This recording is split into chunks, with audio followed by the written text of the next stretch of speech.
Imagine you are trying to fill a bucket with water. You have a hose, and you are pouring fresh, clean water into the bucket every single day. This water represents your hard-earned paycheck. But there is a massive problem. Your bucket is full of giant holes, and the water is leaking out just as fast as you can pour it in. You can work harder, you can ask your boss for a raise, you can start a side hustle, and you can pour more water into the bucket. But until you patch those holes, your bucket will never, ever be full. In the financial world, those holes have a name. They are called debt. In our last video, we talked about building wealth through the magic of compound interest and index funds. We talked about planting money trees. But let me be brutally honest with you. If you are trying to plant a money tree while you are drowning in 20% interest credit card debt, you are completely wasting your time. Toxic debt is the anti-compound interest. It is compound interest working backwards, destroying your future to pay for your past. Today, using incredibly bad MS Paint drawings, I am going to expose exactly how the banks trap you.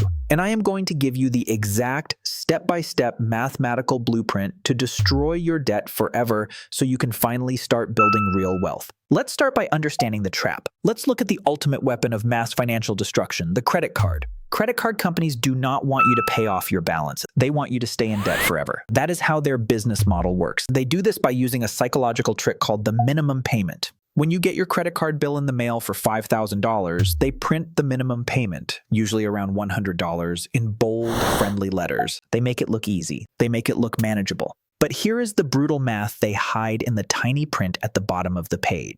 If you have a $5,000 balance on a credit card with a 20% annual interest rate, and you only make that $100 minimum payment every month, do you know how long it will take you to pay it off? It will take you over 9 years, and worse, you will end up paying over $5,800 just in interest. You bought a $5,000 couch, but you actually paid nearly $11,000 for it over a decade. The banks literally stole a car's worth of money from you simply because you fell for the minimum payment scam. Let's welcome back our hero, Stickman Sam. Sam is wearing his green tie, but he is not smiling today. Sam has realized that his bucket is full of holes. He sits down, opens his laptop, and finally looks at the total amount of debt he owes. It is terrifying. Sam has 3 different debts. First, he has a credit card with a $3,000 balance, charging him 22% interest. Second, he has a car loan with a $12,000 balance, charging him 7% interest. Third, he has a student loan with a $10,000 balance, charging him 5% interest.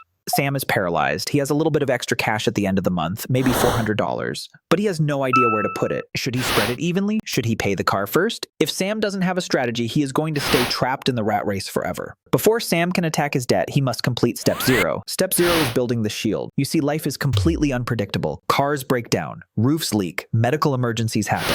If Sam starts putting every single penny he has toward his credit cards and suddenly his car engine explodes, what is he going to do? He has no cash, so he has to pull out his credit card and go right back into debt to fix the car. It is a vicious cycle. To break the cycle, Sam needs a starter emergency fund. He needs to pause all his aggressive debt payments, pay only the minimums on everything, and save up exactly $1,000 in a checking account. This $1,000 is not for vacations. It is not for a new phone.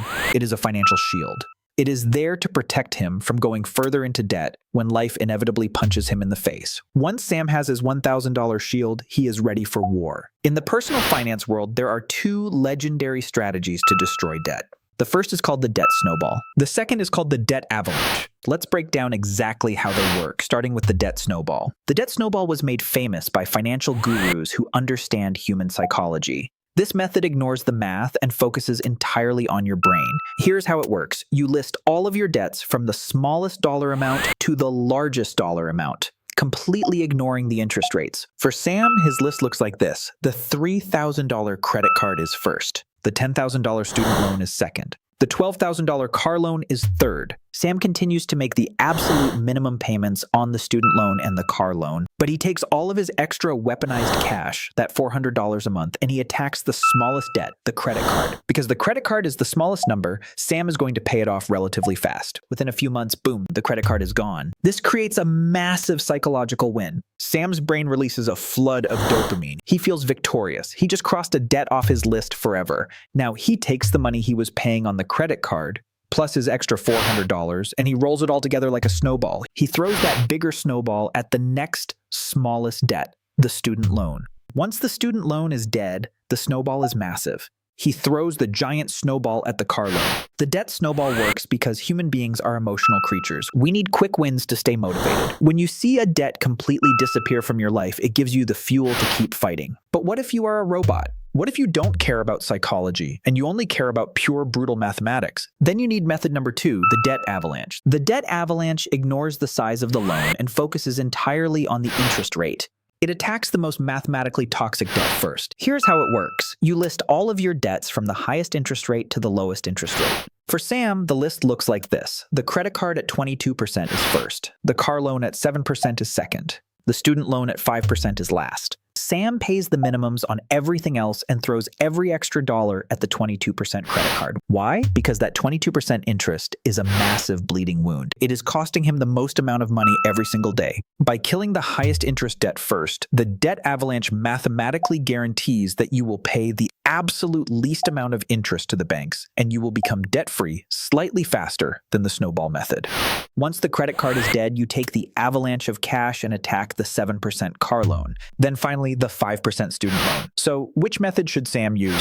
The snowball or the avalanche? Here's the truth. The math says the avalanche is better, but reality says the snowball is more successful. Most people fail at paying off debt because they lose motivation. If your highest interest debt happens to be a massive $50,000 loan, using the avalanche method means you might spend 3 years fighting it before you get your first win. Most people will give up after 6 months. The snowball gives you quick victories. It builds momentum. My advice? If you are a highly disciplined spreadsheet nerd, use the avalanche. If you are a normal human being who needs motivation, use the snowball. The best method is simply the one you will actually stick to. But let's be real, whether you use a snowball or an avalanche, you need snow. You need extra cash to throw at the debt. If you are living paycheck to paycheck, where does that extra cash come from? You have to perform a ruthless lifestyle audit. You have to sit down with your bank statements from the last 90 days and look at every single thing you bought. You will be disgusted by what you find. You will find that you are spending $400 a month on food delivery apps. You are paying for 3 streaming services you never watch. You are buying expensive coffees every morning because you are too lazy to make it at home. To destroy debt, you have to temporarily destroy your lifestyle. You must stop eating out. You must cancel the subscriptions. You must sell the junk sitting in your garage on the internet. You have to live like you are broke. Because spoiler alert, if you are in debt, you are broke.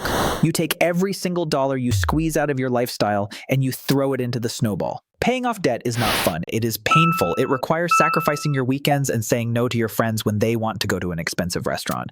But the feeling of waking up on a Tuesday morning, looking at your bank account, and knowing that you owe absolutely $0 to anybody in the world, that feeling is priceless. It is the feeling of absolute freedom. Once Stickman Sam finally kills his last debt, a magical thing happens. He now has hundreds, maybe thousands of extra dollars every single month that used to go to the banks. His bucket is finally patched. There are no more holes. Now he can take that water and he can start pouring it into his investment accounts. He can finally start buying the index funds we talked about in the last video. He can finally start building his forest of money trees without anything holding him back. But there is one final boss in the world of personal finance. You have beaten inflation. You have destroyed your debt. You are buying assets. But every year, there is a giant monster that comes and takes a massive bite out of your money tree. This monster is completely legal, and if you don't know how to fight it, it will steal millions of dollars from you over your lifetime. I am talking about taxes. The wealthy do not pay taxes like normal people. They use completely legal, government-approved loopholes to keep their money.